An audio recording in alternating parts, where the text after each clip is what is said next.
हाय दोस्त, हेलो। और सब बताओ, मेरा वीडियो देख के बोर हो गए होंगे है ना। तो मैं वीडियो को बोर से बचाने के लिए बहुत कोशिश करता हूँ, पर क्या करें, बच ही नहीं पाते तुम लोग। चलो कोई बात नहीं, बोरिंग होने से अच्छा एक बार और बोर करके देखते हैं। ठीक है, आप गौर से समझिए। आज पढ़ाने वाले हैं वर्ग मूल तथा घनमूल। बोले तो square root and cube root. तो समझिए, वर्गमूल कहते किसको है? इकाई अंक से जोड़ा अंक लेने पर 25 शेष अंक का वर्ग देखकर उसे हल करना। बहुत सिंपल तरीका मैं बताऊंगा। जैसे कि कोई एक लेते हैं 625 का स्क्वायर, तो आप 625 का स्क्वायर लेते हैं, है ना। ये पूछेगा किसका वर्ग है ना, किसका वर्गमूल है।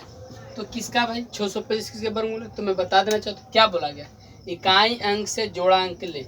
तो आप 625 को आप इकाई अंक से जोड़ा ले लेंगे, ठीक है। और उसको पता है शेष बची अंक का वर्ग देखे, तो ये देखिए किसका वर्ग में आता है। आप कहोगे सर 3 का आता है, तो 3 का स्क्वायर क्या होता है 9, तो 3 को नहीं ले सकते। 2 का स्क्वायर 2 दूनी 4, तो सर 4 का है, ये 2 का स्क्वायर है, तो आप लीजिएगा 2। और ये जो बचा 25, ये लास्ट में किसका अंक है? तो 5 का। मतलब 625 का वर्गमूल में 5 का। तो आ रहा है समझ में? उसी तरह से दे देगा। मान के चलिए 156 और 25, तो ये पूछेगा किसका वर्गमूल है। तो हमने क्या बोला, जोड़ा अंक को लेना है इकाई अंक से। तो यहाँ से एक जोड़ा लीजिए, दूसरा जोड़ा यहाँ से लीजिए। अब क्या बचा? 1। तो 1 किसका वर्गमूल है? 1। अब ये देखना है, ये बचा मेरे पास 256 बचा, तो 4 चौक कितना होता है? 16, है ना। उसी तरह देखना है 8 का 64, 9 का 81। तो इस तरह से देखा जाए तो ये टोटल का वर्गमूल है।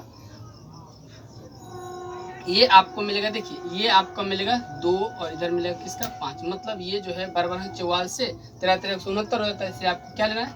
125 का वर्गमूल क्या हो गया? 125 का मतलब समझिए कि 15 625 का वर्गमूल किसका है? 125 का है। तो आपको समझ में आ रहा है, कोई दिक्कत नहीं है। अब यहाँ से देखिए, अब कहता है वर्ग किसे कहते हैं। तो वर्ग निकालने का मैं सिंपल तरीका बता देना चाहता हूँ। दी गई संख्या उतना है ना, दी गई संख्या को उतना ही बार लिख कर उसे गुना करना। जैसे हमको पूछ दिया कि भाई 25 का वर्ग क्या होगा, तो 25 का वर्ग होगा 25 गुने 25। तो आप इसको जितना लिखा उतना ही गुना करना।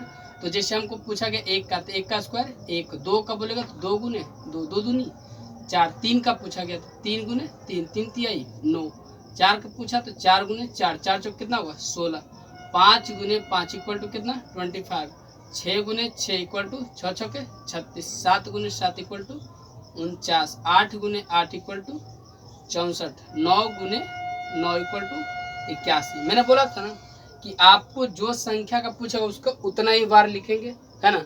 तो फिर आपको लग रहा है बहुत बोरिंग हो रहा है, तो जी हम बोरिंग करने के लिए ऐसे मैथ देते हैं। और ये वीडियो को आप ज़्यादा से ज़्यादा शेयर करने की कोशिश करें। रुकिए, पॉज कर देंगे, बना देंगे।